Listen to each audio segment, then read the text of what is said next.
एक बताइए तो नौकरी नहीं दे रहे हैं, लॉस पे लॉस, लॉस पे लॉस। ये गरीब आदमी का मोबाइल फोन तोड़ दिया गया एडीएम के द्वारा, बताइए गलत बात है। हमारे घर वाले परिजन बहुत परेशान हो रहे हैं, फोन नहीं लग पा रहा है। क्योंकि हमारे पास एक ही फोन था जिसमें हम ऑनलाइन क्लास करते थे, अपने मम्मी पापा से बात करते थे। अभी किससे बात करेंगे बताइए, मेरा भरपाई कौन करेगा? अब मुझे ये बताइए, क्या एडीएम साहब भैया को फोन देंगे खरीद के?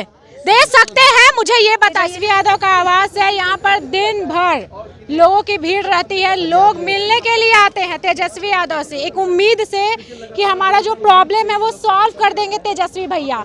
और आज तो जान ही रहे हैं क्या हुआ है शिक्षकों के साथ। शिक्षकों से बात करेंगे। पहले ये बताइए, तेजस्वी यादव के पास आ गए हैं, क्या लगता है तेजस्वी यादव प्रॉब्लम सॉल्व करेंगे? उप मुख्यमंत्री आप ही लोग का देन है, वो बन गए हैं, बहुत युवा सपोर्ट करते हैं उनको। सबसे पहले तो मैडम आपका बहुत बहुत धन्यवाद हम लोग का आवाज़ उठाने के लिए, और इनको हम बहुत सपोर्ट रियल में करते हैं। इसीलिए अपना जो भी अर्जी होता है हम लेकर यहाँ आ जाते हैं कि अब हम लोग की कम से कम सुन लिया जाए। एक उम्मीद की किरण दिखती है। जरूर जरूर, क्योंकि इनको वोट भी दिए थे कि एक नवयुवक हैं, तो इनकी अगर सरकार बनती है तो ये हम लोग के लिए कुछ जरूर नवयुवकों के लिए सोचेंगे, और हमें लगता है कि ये जरूर सोचेंगे। डिले कर रहे हैं, अब ये पता नहीं क्यों डिले कर रहे हैं।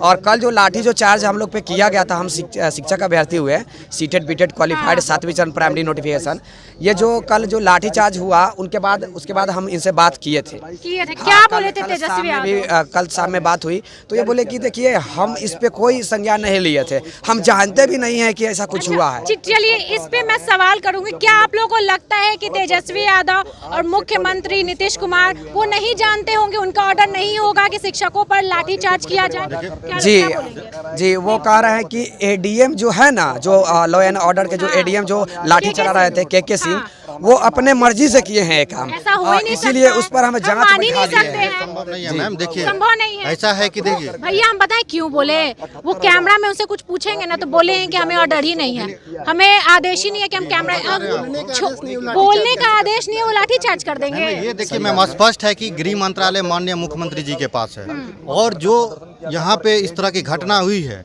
बिना गृह मंत्रालय के आदेश का एक भी लाठी नहीं चल सकती है। जब तक आदेश नहीं था तब तक लाठी नहीं चला, तब तक वाटर कैनन का प्रयोग नहीं किया गया।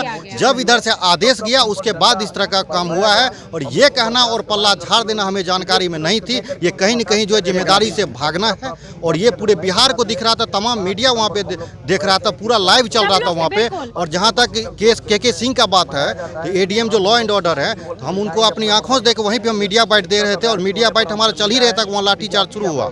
सिर्फ एक व्यक्ति को हम देखे खुद अपनी आंख से, उस घटना को निर्मम तरीके से उनको पीटा गया, उस स्टूडेंट को, और उसके बाद तिरंगे पे लाठीचार्ज करना। ये किसी से छुपा हुआ नहीं है भैया। और एक चीज मैं सबको बता दूं कि यहाँ पर आप लोग क्या, हम लोग सुरक्षित नहीं है। यहाँ पे तो कैमरामैन और मीडिया वालों के साथ हाथापाई हो जाता है, ये कौन सा आम बात है? और आप लोग कल के बाद आज आए हैं, कल आप लोग के साथ लाठी चार्ज हुआ है, आज आप लोग तेजस्वी यादव से मिलने के लिए आए हैं। समय क्या हो गया है, समय देख के बताइए। 5:10 हो गया है, और आप लोग आए कितने बजे थे? लगभग 3-4 बजे के आसपास। 3-4 मतलब 2 घंटा लमसम हो गया है। अभी भी नहीं मिलेंगे वो, 8 बजे के बाद संभावना है। मतलब ऐसा क्यों बोले? पता है आपको कि यहाँ पे जितने भी युवा है शिक्षक अभ्यर्थी चले जाए चुपचाप बिना हंगामा किए। जी, बात यही है। अब देखिए, सरकार कुछ भी कर ले, हम लोग यही हम अभी भी कर रहे हैं कि सरकार को हम लोग सपोर्ट किए हैं, वो भी हमको सपोर्ट करे।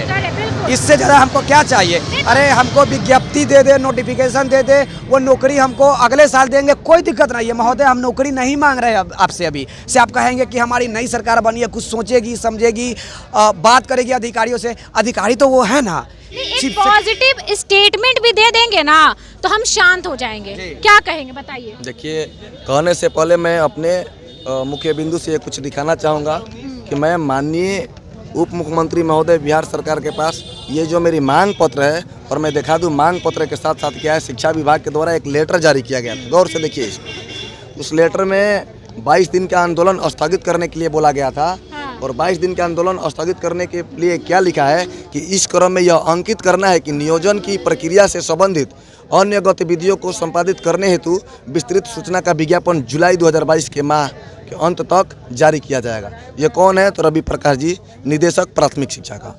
इनके अलावा देखिए, इनके द्वारा अभी देखिए, ये कौन है? अपर सचिव शिक्षा विभाग का। ये ट्वीट किए हैं। प्राथमिक विद्यालय के शिक्षकों को अगले चरण की नियुक्ति के लिए तैयारी हेतु पत्र जारी कर दिया गया है। प्रयास है कि जुलाई माह के अंतिम सप्ताह तक सारी तैयारी पूरी कर नियुक्ति का शेड्यूल निर्गत कर दिया जाएगा। अनुरोध है कि इसके लिए चल रहे धरना समाप्त कर दिया जाए। हम लोगों ने हाँ, भैया जितने भी यहाँ पे भैया हैं, शिक्षक अभ्यर्थी हैं, प्रूफ के साथ आए, भाग नहीं सकते, छिप नहीं सकते। जितने भी मंत्री हैं बच नहीं सकते आप लोग, क्योंकि यहाँ पे जितने भी हैं कोई अनपढ़ नहीं है, सीटेड बीटेड अभ्यर्थियों भी शिक्षक। तेजस्वी भैया के पास आए हैं, 2 घंटे से वेट कर रहे हैं, इनसे उम्मीद कुछ है? उम्मीद तो इन्होंने आश्वासन ही दिया है। आश्वासन यही तो चल रहा है और तो कुछ चल नहीं रहा। कुछ नहीं चल रहा है। हमारे भाई लोगों को चोट लगी, 30+ घायल हैं और कुछ तो सीरियस है, बट इसका कोई निराकरण तो निकल नहीं रहा है। इन लोग के अंदर जो है ना, एक होता है कि आप लोग के प्रति कोई दया भावना भी नहीं, दया भावना बिल्कुल, दया भावना होता तो तुरंत आप लोग के लिए। तो एक गरीब आदमी का मोबाइल फोन तोड़ दिया गया एडीएम के द्वारा, बताइए गलत बात है।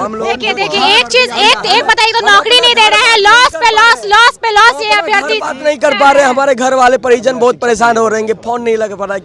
क्योंकि हमारे पास एक ही फोन था जिसमें हम ऑनलाइन क्लास करते थे, अपने मम्मी पापा से बात करते थे। अभी किससे बात करेंगे बताइए? मेरा भरपाई कौन करेगा? हम लोग गरीब आदमी हैं, बहुत मुश्किल से फोन लेते हैं। बहुत बुरी तरह से इनका फोन टूटा है और मुझे नहीं लगता कि ये लोग अभी इस हाल में है कि नया फोन खरीद सके। अब मुझे ये बताइए, क्या एडीएम साहब भैया को फोन देंगे खरीद के? दे सकते हैं? मुझे ये बताइए। नहीं दे सकते, सिर्फ और सिर्फ आप लोग को दुख दे सकते हैं। कहना चाहूँगा कि मैं अभी तुरंत बोला कि हम नौकरी नहीं मांग रहे हैं, अभी आपसे एक विज्ञप्ति मांग रहे हैं। बस आप हमको विज्ञप्ति दीजिए, नौकरी आप अगले साल दे दीजिए, हम कुछ नहीं करेंगे आपको। अरे अभी जब हम आपको कुछ नहीं कर पा रहे हैं तो अगले साल क्या हम तोप से थोड़ी ना उड़ा देंगे? जो अभी हैं अगले साल भी हम बेरोजगार अभी हैं, अगले साल भी बेरोजगार आशा झेल लेंगे। और यही मैं महोदय से कहना चाहूँगा कि देखिए, आप हमें 1 महीना तक, अगर ऐसा भी आपको लग रहा है कि ये टीचर क्वालिटी वाले नहीं हैं, ये सही प्रकार से पढ़ाएंगे नहीं पढ़ाएंगे, आपको अगर हमारे ऊपर शक है तो आप हमें 1 महीने तक फ्री ऑफ कॉस्ट पढ़ाने की अनुमति दीजिए। हाँ, चाहे सालों भर दे दीजिए, हम सह लेंगे। घर से खाना खा के जाएंगे, घर के जिस प्रकार अभी तक मम्मी पापा के पैसा पे पल रहे हैं, खा रहे हैं, पी रहे हैं, आगे भी 1 साल तक और झेलेंगे। लेकिन 1 साल तक हमको शिक्षा व्यवस्था में सुधारने का मौका दिया जाए, फ्री ऑफ कॉस्ट। और 1 मिनट, अगर शिक्षा व्यवस्था में सुधार कुछ न हो तो आप हमको कान पकड़ कर निकाल दीजिएगा कि आप शिक्षक लायक नहीं है, आपसे कुछ सुधार नहीं हो सकता है, आप यहाँ से दफा हो जाइए, दफा हो जाए। आपको बता दें कि यहाँ पे तेजस्वी यादव के आवास के बाहर हम खड़े हैं और यहाँ पर बहुत सारा पोस्टर लगा हुआ है, करोड़ों का पोस्टर, और ये हमेशा लगता है, हमेशा चेंज होते रहता है। यहाँ पर शिक्षक अभ्यर्थियों के साथ इतना बुरा हुआ है। तेजस्वी यादव भैया अंदर में है, लेकिन इन लोगों से नहीं मिले हैं। समय दिए हैं 8 बजे के बाद, लेकिन वो भी कॉन्फर्मेशन नहीं है कि वो मिलेंगे कि नहीं। तो यहाँ पे शिक्षक अभ्यर्थी क्या करेंगे, मुझे ये बताइए।